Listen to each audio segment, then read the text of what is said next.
Welcome back to the Canadian Real Estate Channel. I'm Adam JD Martin, your host, and today I'm here with Colby Marshall from the Marshall team, and we're going to be doing the market update for Barrie.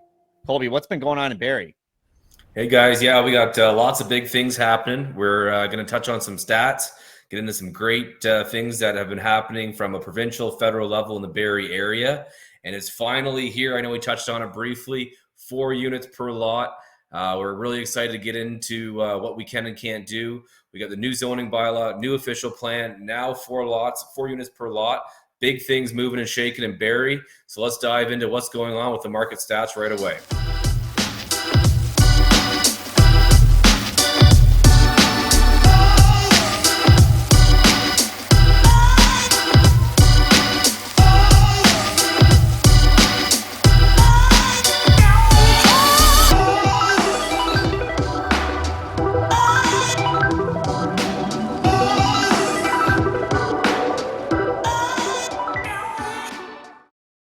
Just a couple housekeeping things, a little bit about myself. Colby Marshall, I've been in real estate for the last 12 years. We run a project management company as well, MCIS. We do end-to-end project management, so everything from acquisition of properties to the real estate side, design team, build team, everything you need. We're a turnkey operation, just plug on in, and we'll take care of you end-to-end. So we're going to touch on market update, what's new, what's going on in Barrie, and some of the new zoning bylaws and things like that as well near the end. And a great class that we're putting on in May. We're going to touch on that at the very end. So stay tuned to the end, and hopefully we'll get some good value for you today. Okay, we'll start with average sale price for detached homes in Barrie. You can see that in the spring here, we've seen a bit of an uptick into March, and April, obviously, it's the middle of the month right now when we're recording this. So all the stats haven't come in yet. But we're seeing an incline in the price for detached homes in Barrie, which is a great thing to see. Here's the graph and a little larger. So I think, once we get a bit more of a segment here, that this average sale price will definitely be going up a bit higher as well. That's awesome. That looks like it's sitting around like maybe 830 or something. Yeah, it was getting up there pretty good. So it's getting back up there, that's for sure. Okay. Number of active listings in Barrie, you can see a huge incline. So over Christmas and everything in the winter, things are a little slow, not a lot of inventory. And, we're hitting that spring market right now. So huge increase in the volume of listings coming on, which is important for something to watch. But the interesting one is the next slide here is the number of days on market. So in Barrie right now, days on market is substantially coming down. We're almost at 15, where around the Christmas time and things like that, we were at 40 days on market. So a substantial difference over the last couple of months of the amount of time listings are taking to sell. So if you're pricing things right, the house is done up and it's a good family area, houses are moving at a very quick rate at this particular point, and inventory is going to be decreasing very quickly as well. So we're at a good spot right now at a good cross point where days on market are low, but inventory is still pretty high. So there's some good deals to be had if you're putting deals in on the right things. We're lowballing a lot of stuff right now that's been sitting for 90, 120 days. It's been overpriced, has become stale, and we're getting some pretty good deals on that. A lot of product that needs work, we're getting substantial deals on as well. So some of the stuff people aren't taking on, the extra need for renovation to make it their own as an end user. So it's more so investors and people like that trying to get in that market space. So that's a very finite amount of people that are still jumping into deals at this particular point. So definitely some opportunity out there going into the spring, and some great stuff coming out of Orillia here as well. So the average sale price, again, is still lower than what we had in March, similar to Barrie, which is a little weird, but I think it'll skew up again near the end of the month. We're only halfway through there now. So it'll be interesting to see what happens there. I think an upward trend you can see coming at around Christmas time, which is always good. So ramping up for the spring market. We did have a bit of an earlier one there in March, but I think there's still a lot of people sitting on the sidelines waiting to see if and when those interest rates drop. Everyone's shooting for around June, hopefully, when that does happen. But once that does happen, there's a lot of people sitting and waiting. And I think the market will meet and exceed COVID numbers pretty quickly as well. Yeah, that's something we've been talking about a fair bit, is like the high watermark is there. And so now that we kind of understand those price points are possible, it's very, very easy to draw the conclusion that they'll go back there and or exceed that watermark again. So I'm obviously looking forward to that as well, to see what happens with the rates. Yeah, no, it's going to be pretty interesting to see what happens. That's for sure near the end of this year. Number of active listings in Orillia. You can see that there wasn't very many over the winter there, and then a spike for April, which is pretty normal for this time of year. With the spring market, usually we do see an influx. Orillia is about half an hour further north than Barrie, so it's usually a bit later on their spring market. So I'm not surprised to see that that influx there in April. Number of days on market. Again, we can see a declining trend for that for the Orillia area. That's a good thing to see. With that increase in inventory, it's good to see that the days on market have come down. So it'll be eating up the inventory a little bit quicker. So it'll be getting some heating up for the spring and into the summer as well. Yeah, it's interesting that it's roughly double Barrie's days on market, and it kind of mirrored Barrie, right? It was very similar to what Barrie was doing in previous months. It's just stayed there. So that's definitely interesting. A little more predictable there. Yeah. Really is usually about 2 months behind Barrie. Right. So, when Barrie starts trending one way, Orillia will be there a month or two later. Same with legislation that's passed in Barrie. Barrie's usually the guinea pig, and then Orillia usually follows suit with some sort of variation, usually watches what Barrie does, learns from it, and makes her own rules within 6 months to a year as well. So, if you're watching the Barrie market and you're seeing the ups and downs and days on market shrinking, you can almost guarantee that Orillia will be following suit within the next 30 to 60 days as well. So it's almost like an indicator of what Barrie does affects Orillia as well, which is just up the highway from us. So. Yeah, that's great insight for anybody that's been purchasing properties in the last couple of months and they're sort of coming around to sort of the end of their flip or their end of their burr. They can probably expect to see more volume chasing, just like Barrie did, and less days on market. So that's exciting. Yeah, absolutely. So what's new? What's going on in Barrie? We want to touch on a couple things. We had some big news coming in. We had the Federal Housing Minister come and visit us. Barrie just got a federal injection of $25.6 million from the Federal Housing Accelerator Fund. So that's some big money that is supposed to help Barrie develop, meet its housing goals. So Barrie has taken this money and is going to be investing it in things like infrastructure, helping reduce red tape. Also, transit is another big thing on here as well. This $25 million is supposed to help push Barrie to be able to grow into these big numbers that the federal and provincial government need us to hit. So we're glad to see that injection of cash from the feds. It does have some strings attached to it.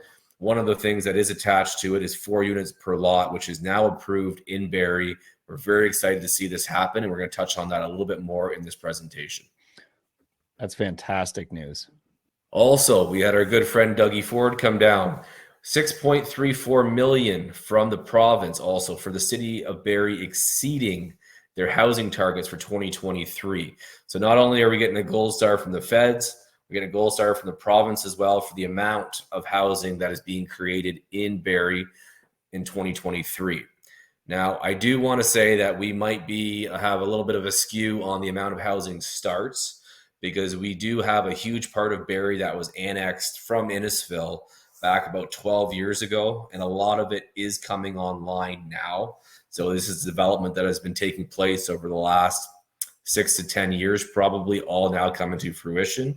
So these housing starts aren't just blossoming up out of nowhere. These have been stuff that's been in the works for the last 5 to 10 years and is now starting now, because housing starts are built on permits, not approvals. So these approvals have been being worked on for a decade now also. So the gold stars are great, the money's great, but these are approvals that have been working on for quite some time. And some of these are in the condo building sector as well, where again, these approvals are things that are hurting the housing crisis that takes so long before you get to the building permit stage, which they're now rewarding Barrie for having a lot in 2023. But I don't think there was a lot prior to that, because we had nowhere else to build within our built boundary before. So interesting how these numbers are now bringing more money forward, but the red tape has already been worked on for the last 10 years to have these new housing numbers that we're hitting. So it's something to keep in mind as well when you're seeing these big numbers in the handouts to the city of Barrie as well. Yeah, that's great insight. Thank you, Colby. So Barrie is allowing 4 units per lot. 3 units in the main dwelling plus an accessory dwelling unit is one way to do it. You're allowed 4 units in the main dwelling, which is just in the standard house. Also, you could do 2 units in the main dwelling, and 2 units can be grandfathered in an existing ADU. So when I say grandfathered in, some of the very first garden suites that we were doing, we were putting basements in. And the city of Barrie has said that we are allowed to legalize those basements as well as additional units if we got permits for them, which obviously we would have to get permits to build them. So we're excited to finally go back to all our clients and say, you know what, now we can put second suites in our garden suites, which is a very cool thing to be able to do as well. And we'll also be touching on what it'll cost and things like that to do new builds as well for the 4 units. So some of the things that you guys are going to want to watch out for when we're looking at 4-unit properties is some of the pitfalls that we're running into in our new construction, which is basically going to be some of the things you're going to want to watch out for when you're building 4-unit homes. So the water service upgrades, I don't know if anyone's done any triplexes or 4-plex conversions. If you're converting from single family to multifamily, you're going over 2 units. Building code's going to state that your hydraulic load calculation is over usually the existing water line size. So usually it's 3/4 inch or a 1/2 inch line. Once you go over 2 units, you're going to have to upgrade to what's called a 1-inch water line right out to the road. So when you're doing your numbers, a big number to watch out for is your servicing. Upgrading your water line can anywhere be from $25,000 to $40,000, even more depending if the water's on the other side of the road, how tight everything is. It's a big number to watch out for. So definitely look into the servicing side of things. We've had it kill deals on quotes. Some of the numbers we've seen as high as $60,000 just because it's all the way across the other side of the road. You're cutting up the road, sidewalk, everything. It's a big cost to watch out for. Also getting into the 4 units, you're going to have to go to a 300 amp service for your hydro. So, most lines going to homes right now are up to 200. So you'll be upgrading the line not only to your house, but all the way out to where the boxes are as well. So you'll be getting full disconnects, upgrading your hydro line for all of the 4 units that you do. So that's going to be an added cost in time. Time's a big thing for us here in Barrie. We have Electra hydro service, and Electra is quite slow just doing disconnects to upgrade to 3 or 4 unit bases for our meters. Now we're also going to have to upgrade the line from the house to those green boxes and the vaults you see in the city property to go up to a 300 amp service, because 99% of the existing homes, if you're doing an existing home right out to a 4 unit, only allows up to 200 amp service. So you're going to have to upgrade the whole service right to the building, which is going to be a cost and time to account for as well. And lot of the... Now, Colby, is that a cost borne on the actual homeowner as well? So it depends. Okay. If it's overhead wiring, it's usually relatively cheap. We've had it where it had to be upgraded anyways if it was an old fuse system, not breakers. But if it's already breakers, it's a 200 amp line and you're going over 200, usually overhead, we've experienced anywhere from $1,200 to $2,000 to upgrade the service. Okay. If it's underground, which most of it is, we've seen costs from anywhere from $5,000 to $15,000. Right. And they don't let you do the servicing. You have to get their people to do the servicing on their time. And their time is very slow compared to what you want to be doing. So if you are getting into this 4-plex space, be aware of that. And the hydro is one of the first calls you should be making, saying, hey, I need a new hydro service. They're going to have to give you a hydro layout. Then their people are going to have to make time to come see your site. You're going to be competing against large developers for entire sites as well. So these are some of the pitfalls that, when you're getting into these bigger projects that might not come to mind when you're walking through your house with your realtor. But we've already run into things like this, and that's part of our turnkey system. We're aware of these potential pitfalls. So those are something you want to be aware of. What side of the street is your services on? Because you're going to have to upgrade it. That could save you $30,000 just depending on what side of the street your water is. If you got a directional bore your water underneath the street to your side of the road and then upgrade it, there's an extra $20,000 touch just because of what side the pipe's on. So know where your services are. Look into your hydro providers as well. Ask around, see what kind of time frames you're looking at for that. I know in Orillia we're Hydro 1, which is a bit quicker than in Barrie, but these are huge companies that you can't rush. So knowing the process and the timing and everything, these are the first calls you want to make. And you can be doing these calls while you're applying for your building permit as well, getting your hydro layouts, getting in line to be updating your service, because we've built whole garden suites before and we've been waiting on just hydro and gas being hooked up. So know those companies, educate yourself on that process, because that could really hold you up if you're not on top of that right from the get-go. And the other thing to watch out for is if you're converting garage spaces, the heights in the garage and the flooring. So you have to add an R10 styrofoam in your garages if you're converting spaces. We had a client get caught with that before, and the height of the garage sometimes gets a little tight if it's not like a truss roof. So we actually had to bust up the entire concrete floor, dig it down, dig it out, get the styrofoam back in. And it's an added cost, but we have to do it on most projects when we're converting garage spaces. But just know within your budgets, these are big ticket items that could really hold you up. So just keep that in mind when we're looking at redoing 4-unit buildings. Yeah, and just before the call too, we were kind of talking about the concept of parking being a potential issue as well, right? And I think that's a really important point to remember here. Like, you can't just look at any property and just decide to add 4 units. Like, there are still requirements in terms of like the building code, local bylaws. There's all sorts of things to really consider. But these are fantastic, Colby. Thank you for bringing this up, because I'm not sure if many people will have thought about the concept of like having to upgrade the input of the hydro service from the actual road to the house, right? Like, I personally would not have thought of that because I've never done one of these conversions. So I think you probably just saved somebody watching this some time and some money for sure. And, you know, the cost of that water service upgrade, that's a meaningful line item. If you didn't expect that to come, and now you've got a potential $20,000 to $40,000 expense, that's the real value of coming here for a free YouTube video. Yeah, absolutely. And there's separate permits and everything that go with working in the road as well. So you have your right-of-way permits where you're putting up additional securities to be able to work in those areas. So there's costs that you're putting up that you'll get back later, but it's still costs you have to have when you're getting your construction financing or lining up capital for joint ventures.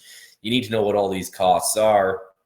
And if you have to put up a $10,000 check to be able to work in the road, to put in your $30,000 water line, and even account for any of that, plus you have to do the whole permit process as well, that's a huge, that could be 10-15% on your end of the bill, right? So definitely want to keep an eye on that, because the servicing is, no one, when we do our pro formas, we have these big numbers in there. Everyone's like, well, what is this? I'm like, we have to upgrade all these services right out to the road, cutting into city property. It's a whole ordeal. Like, it's a big ticket item. Well, and the interesting thing is this is going to be in the news, right? People are going to be excited about this idea. They're going to be really interested and hot to trot on the concept of adding 4 units. But this is a really good reality check to like, hey, the numbers still need to work. And while we're adding massive value, I mean, you just can't ignore a cost like 40, 50K. That's a big that's not like an oops on some trim. That's like a real line item. Oh yeah, absolutely. And just to touch on the parking as well, Barrie does require 1 spot per unit, so 4 spots to get 4 units. So again, if you're converting your garages, you got to keep in mind that you can only go 2 tandem for parking, so you can't do triple tandem, not permitted in Barrie. So, you know, to get 4 units, you're probably gonna have to go 3 wide and 2 deep in one area. If you're going to convert the garage, there's different configurations to make sure that you can actually fit everything. And the other tip is just because the city property, the sidewalk is, you know, down the road, there might be a bunch of boulevard space there too, where you'd have to account for your parking, where you can't use city property as part of your parking requirements. So keeping an eye out for that is definitely something that you'd want to do as well. That's a fantastic point, Colby. And I've got caught on that before, where like you might be surprised if you're watching this video where your lot line actually begins and where is city property. Like for me, on one particular property, the lot line began like 12, 15 feet up my driveway, right? So Yeah. I thought I had freedom over that space, and really I did not. And so that's a really fantastic point. Thank you for bringing that up. Yeah, So no, it's a good one. Always look for the service boxes. The service boxes are usually on city land, so it's something to look out for sure. So yeah, I just want to touch on everything going on in Barrie. So again, we got 4 units per lot. We're getting cash from the feds, cash from the province. We got our new zoning bylaw. I know we've talked about this several times in our last couple of videos. We've got a brand new official plan coming out. Things are happening in Barrie. The zoning bylaw hasn't changed in the last 20 years. It's all new densities, built forms, all across Barrie. That's going to be released hopefully soon. It was supposed to be done last fall, but we still don't have it yet. So we're being told anytime now. So we're really excited to see that. So we've got things all across the spectrum, big things happening in Barrie. So I wanted to let everyone know that we're having a boots on the ground training. So if you have any interest in the new zoning bylaw, the new official plan in Barrie, going over numbers on live deals, 3 to 4 unit conversions in Barrie, visiting live construction sites where we're actually building 3 to 8 plexes for 3 to 4 unit conversions. If any of this interests you, we want to invite you out. We're having a great event in May 25th, 11 to 4 here in Barrie. We're going to have an in-class portion. We're going to have a bus take us around to a couple of different sites that are under construction. Also, we'll be having a quick lunch and seeing some live deals that are currently listed. So these will be previewed houses that you can buy that day if you'd like. And we'll be educating you on the numbers of what it takes, taking you through some beautiful site visits. So if you have any interest at all in coming to join us May 25th, click the link. Or if you want a personal consultation, don't be afraid to go to colbymarshall.ca, register, and we'll be more than happy to help you out. That's it for today. Thank you so much, Colby. That's fantastic. And guys, the link for this tour is going to be under the video so that you guys can go and hopefully attend that. So again, that's May 25th. I love in-person events. It's a great opportunity to learn things, but it's also a great opportunity to network. And you're going to network with other investors who have great ideas, but you're also going to network with these guys, like the people who are actually doing the work. And that's the spirit of this channel, right? It's real people doing real things. And so, Colby, I can't thank you enough for bringing up what you did. And what I love most about this presentation is we address some of the pitfalls, right? Mm-hmm. Investing is not all about just raining cash flow and making money while you sleep. It's just not, guys. Like, it's actual hard work. And a lot of what is going to make you successful at the little things is understanding these details before you get into the transaction. And that's kind of the point of what we do here on these deep dives. It's helping to inform you so that you can make better decisions. So Colby, thanks for making it easier for everybody today. I know you saved somebody some money or time. So that's fantastic. No problem at all. And I hope to see you guys on the 25th, and we'll see you next month. Awesome. We do these things every single month, guys. So please get subscribed. We're back here with new news. We're going to have updates. Hopefully we get that new official plan. That would be a very fun video for next month. Yeah, absolutely. Can't wait. We'll see you back. Cheers.